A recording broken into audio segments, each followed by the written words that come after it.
giving you an opportunity to get the full story from the people who tell it best. This is Mediacom Newsleaders. My guest over here, I knew this lady a long time ago on Pepper and Friends. She was on very often to talk about elder care in Columbia.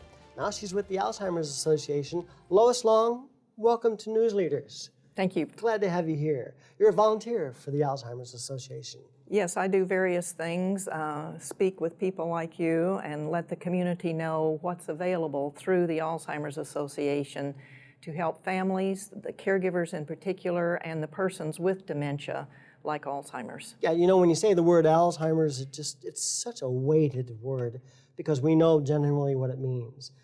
But you've got good news because you can talk about support groups, care, and respite, which is what all the caregivers need, right? Indeed. I think that's the message that needs to be out so that families realize they're not alone in understanding what's happening as a person with dementia continues to decline in memory.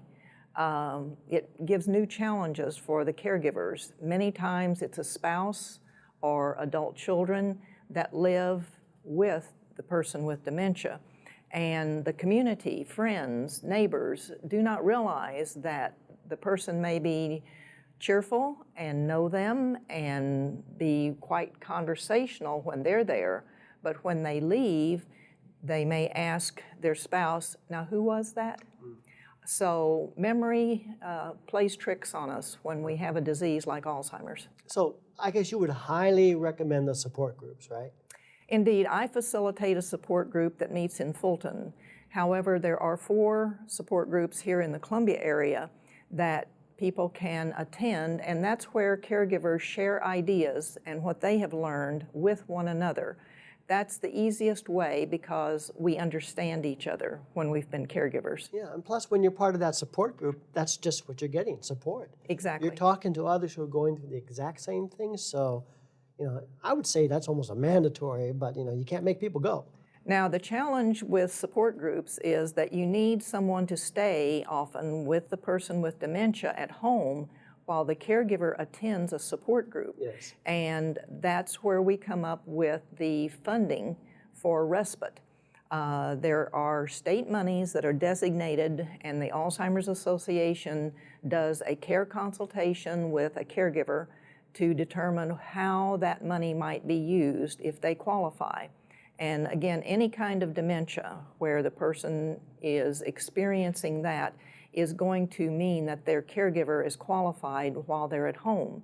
And with that funding, they can pay someone, family member or an agency, to come in and stay while the caregiver is away.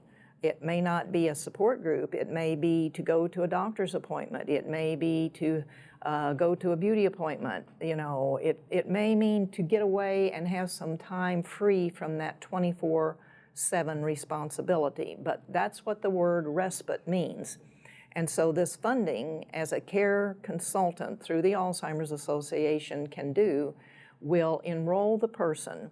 And once they have spent the money that they're qualified to spend, they get reimbursed for that. So the state legislature has passed $450,000 for this funding through the 2019 budget year. So we are very glad to be able to do that.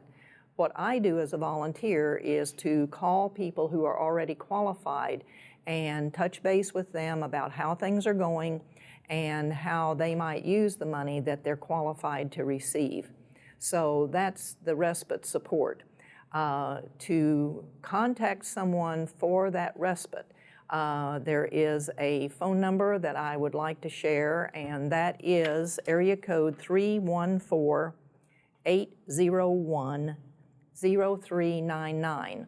And you will get a person who will refer you for a care consultation, and you'll learn more about all the things that are available. Wonderful. Also, 24/7 helpline, that's a toll-free number. Indeed, and these are people that really know a lot and can refer you wherever you are in the country. That 800 number is area code, it's the area 800-272-3900.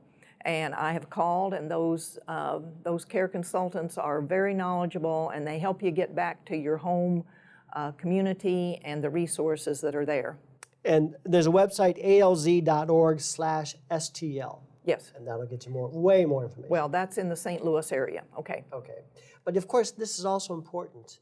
Everything we just talked about really means a lot to people who are suffering with Alzheimer's and their families. And their caregivers. Yeah, Indeed. So indeed, check it all out. Thank you, James. Lois Long, good to see you again. Come back and see me. I hope so. Thank you.